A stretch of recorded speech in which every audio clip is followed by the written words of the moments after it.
Hello दोस्तों, आपका अपना यूट्यूब चैनल फ्यूचर क्लासेज पर स्वागत है। आज जो हम डिस्कशन करेंगे वो एडिटोरिया बुक से बिहार जीके सेट नंबर 3 का डिस्कशन करेंगे, जो बिहार के सभी एग्ज़ाम के लिए बहुत ही महत्वपूर्ण है। तो चलिए स्टार्ट करते हैं। बिहार के किस भाग से सर्वप्रथम पूरा पाषाण कालीन औजार प्राप्त हुए हैं? तो बिहार के किस भाग से सर्वप्रथम पूरा पाषाण कालीन औजार प्राप्त हुए हैं? तो दक्षिणी भाग से। किस भाग से? दक्षिणी भाग से। बिहार को जानने के लिए सर्वाधिक प्राचीन साहित्यिक स्रोत है क्या है? अथर्ववेद। क्या है? अथर्ववेद। बिंबिसार ने मगध साम्राज्य की राजधानी कहाँ बनाया था? गिरिब्रज को बनाया था। किसको बनाया था? गिरिब्रज को बनाया था।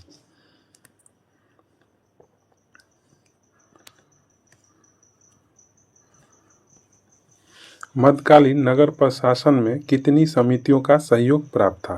तो 6 समितियों का। कितनी समितियों का? 6 समितियों का जो है सहयोग प्राप्त था। मौर्यकालीन नगर प्रशासन में कितनी समितियों का सहयोग प्राप्त था?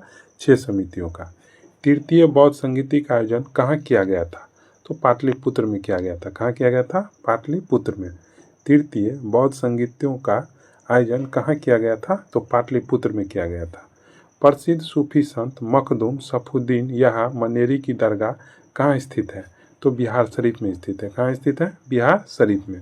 प्रसिद्ध सूफी संत मखदूम सफुद्दीन यहाँ मनेरी की दरगाह कहाँ स्थित है? तो बिहार शरीफ में स्थित है। तुगलक काल के समय में बिहार की राजधानी कहाँ थी? तो बिहार शरीफ था। यानी जिस समय दिल्ली सल्तनत काल में जो है तुगलक वंश शासन कर रहा था, तो उस समय में बिहार की राजधानी कहाँ थी? तो बिहार शरीफ थी।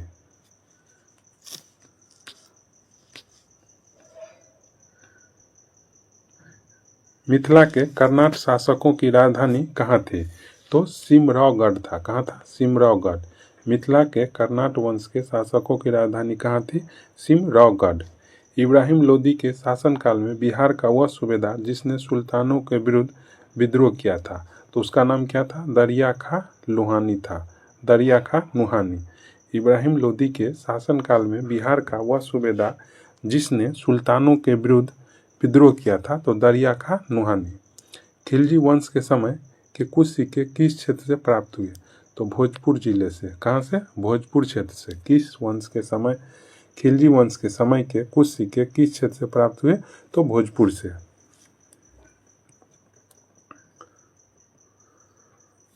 वह प्रथम मुगल सम्राट जिसका राज्याभिषेक बिहार में हुआ, तो उसका नाम क्या था? फर्रुखसियर। वह प्रथम मुगल सम्राट जिसका राज्याभिषेक बिहार में हुआ, तो उसका नाम क्या था? फर्रुखसियर। बिहार में सैनिक अभियान आयोजित करने वाला पहला सुल्तान था, तो इल्तुतमिश था। कौन था? इल्तुतमिश। बिहार में सैनिक अभियान आयोजित करने वाला पहला सुल्तान था इल्तुतमिश। बंगाल के किस नवाब ने मुंगेर को राजधानी बनाया? तो मीर कासिम। बंगाल के किस नवाब ने मुंगेर को राजधानी बनाया? तो मीर कासिम। बिहार को अलग राज्य के रूप में स्थापित करने के लिए किस राजनेता का सक्रिय योगदान रहा है?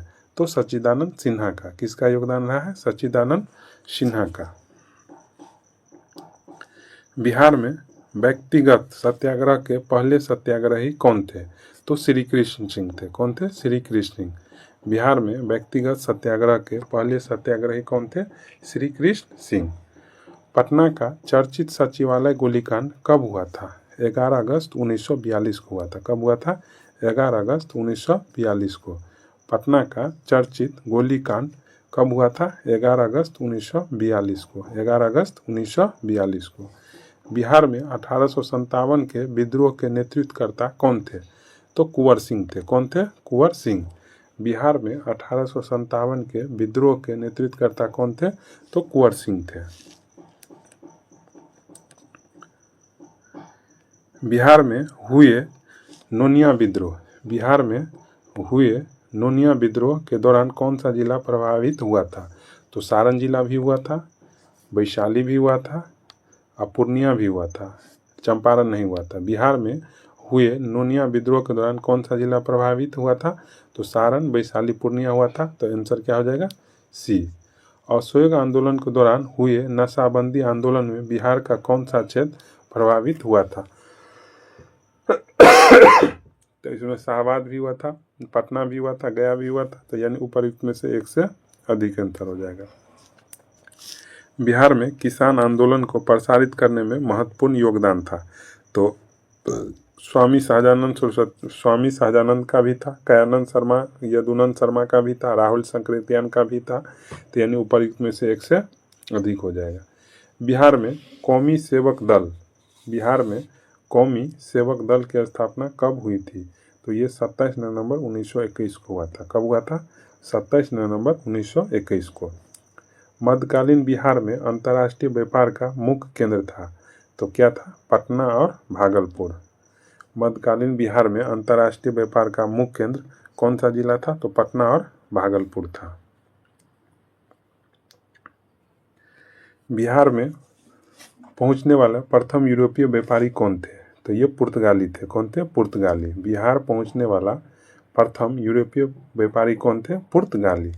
बिहार में होम रूल आंदोलन के अध्यक्ष थे, तो बिहार में होम रूल आंदोलन के अध्यक्ष थे मजरूल हक थे। बिहार में होम रूल आंदोलन के अध्यक्ष थे मजरूल हक। देशेर कथा, देश की बात के लेखक थे। कौन थे? तो सखाराम गणेश दे उसकर थे। सखाराम गणेश दे उसकर। बिहार प्रांत का गठन कब किया गया था? तो 22 मार्च 1912 को किया गया था। बिहार प्रांत का गठन कब किया गया था? 22 मार्च 1912 को। 22 मार्च 1912 को।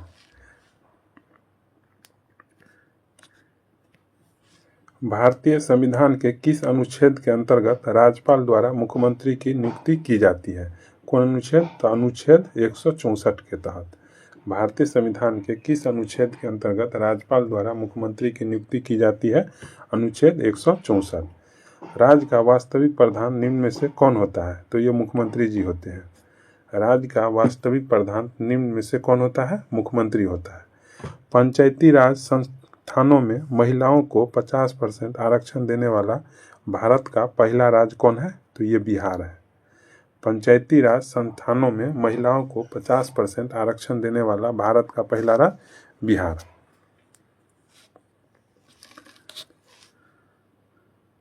बिहार विधानसभा में अनारक्षित सीटों की संख्या कितनी है? तो 203। कितना है? 203। बिहार विधानसभा में अनारक्षित सीटों की संख्या कितनी है? 203। स्वतंत्रता पश्चात बिहार में पहला चुनाव कब कराया गया था? 1952 में कराया गया था। स्वतंत्रता पश्चात बिहार में पहला चुनाव कब कराया गया था? 1952 में। बिहार के किस जिले में सोमेश्वर की पहाड़ी स्थित है? तो कौन से जिले में है? पश्चिम चंपारण में। कहाँ पर? पश्चिम चंपारण में। विधान परिषद में सदस्यों का कार्यकाल कितने वर्षों का होता है? तो 6 वर्ष का होता है। विधान परिषद में सदस्यों का कार्यकाल कितने वर्ष का होता है? 6 वर्ष का। राष्ट्रीय आपातकाल के दौरान किसी भी राज्य में विधानसभा की अवधि प्रत्येक बार में कितनी समय के लिए बढ़ाई जा सकती है? तो 1 वर्ष के लिए। कितने वर्ष के लिए? 1 वर्ष के लिए जो है कि बढ़ाया जा सकता है। बिहार में पहली बार राष्ट्रपति शासन कब लगा था? 1968-69 में। 1968-69 के दौरान पहली बार बिहार में राष्ट्रपति शासन जो है लगा था। 2011 की जनगणना के अनुसार बिहार की ग्रामीण तथा शहरी जनसंख्या का प्रतिशत क्रमशः क्या है? तो बिहार की ग्रामीण जनसंख्या 88.7% है और शहरी जनसंख्या 11.3% है। 2011 की जनगणना के अनुसार बिहार की ग्रामीण जनसंख्या 88.7%, शहरी जनसंख्या 11.3%। 2011 की जनगणना के अनुसार बिहार की जनसंख्या भारत में तीसरे स्थान पर है। पहले तथा दूसरे स्थान पर कौन से राज्य है? तो पहले स्थान पर उत्तर प्रदेश है, दूसरे स्थान पर महाराष्ट्र है, बिहार तीसरे स्थान पर। बिहार का पहला दूरदर्शन केंद्र कहाँ स्थापित किया गया था? तो ये मुजफ्फरपुर में किया गया था। कहाँ किया गया था? मुजफ्फरपुर में। बिहार की प्रथम चीनी मिल जो मढ़ौरा है, जो सारण जिले में है, उसकी स्थापना कब किया गया था? तो 1904 में किया गया था। बिहार की प्रथम चीनी मिल मढ़ौरा जो सारण में है, का स्थापना कब हुआ था? 1904 में। बिहार का कौन सा जिला पड़ोसी देश नेपाल के साथ सीमा साझा नहीं करता है? तो पूर्णिया नहीं करता है, शिवहर नहीं करता है, तो यानी ऊपर में से एक से अधिक हो जाएगा। बिहार का कौन सा जिला पड़ोसी देश नेपाल के साथ सीमा साझा नहीं करता है? तो पूर्णिया, शिवहर नहीं करता है, यानी ऊपर में से एक से अधिक आंसर हो जाएगा। बिहार के किस क्षेत्र में धारवाड़ चट्टान पाए जाते हैं? तो ये दक्षिण पूर्वी क्षेत्र में। किस क्षेत्र में? दक्षिण पूर्वी क्षेत्र में। बिहार के किस क्षेत्र में धारवाड़ चट्टान पाए जाते हैं? तो दक्षिण पूर्वी क्षेत्र में।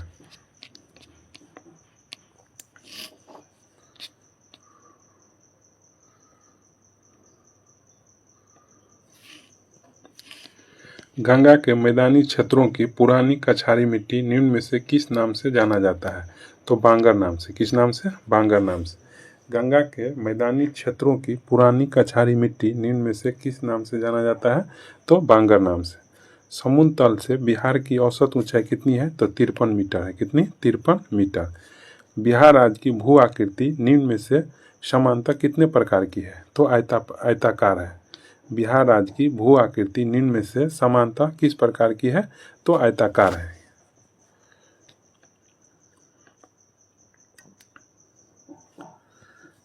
कोपेन के अनुसार उत्तरी बिहार की जलवायु किस प्रकार के जलवायु प्रदेश में आते हैं? तो CWG। कोपेन के अनुसार उत्तरी बिहार की जलवायु किस प्रकार के जलवायु प्रदेश में आते हैं? CWG। बिहार का अधिकांश भाग निम्न में से किस प्रकार की मिट्टी से आच्छादित है? तो कछारी मिट्टी। बिहार का अधिकांश भाग निम्न में से किस प्रकार की मिट्टी से आच्छादित है? तो कछारी मिट्टी, यानी बिहार में अधिकांश कछारी मिट्टी पाए जाते हैं। बिहार के कितने प्रमंडलों से होकर गंगा नदी प्रवाहित होती है? तो 7 प्रमंडल से। कितना प्रमंडल? 7 प्रमंडल से। बिहार के कितने प्रमंडलों से होकर के गंगा नदी प्रवाहित होती है? तो 7 प्रमंडल से।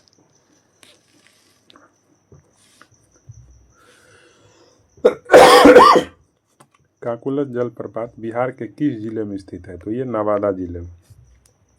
काकोलत जलप्रपात बिहार के किस जिले में स्थित है? नवादा जिले में। निम्न में से कौन सा जल कुंड राजगीर में स्थित नहीं है? तो मखदूम कुंड है राजगीर में, सूरज कुंड एवं गोमुख कुंड भी है, लेकिन लक्ष्मण कुंड राजगीर में स्थित नहीं है। बिहार के किस जिले को मक्का का घर कहा जाता है? तो बेगूसराय को कहा जाता है। बिहार के किस जिले को मक्का का घर कहा जाता है? बेगूसराय को कहा जाता है। इस प्रकार से बिहार जी के प्रैक्टिस सेट नंबर 3 का डिस्कशन हो गया है। यदि आप सभी को अच्छा लगे तो अपने दोस्तों के पास शेयर कीजिए और चैनल को सब्सक्राइब कर लीजिए। धन्यवाद।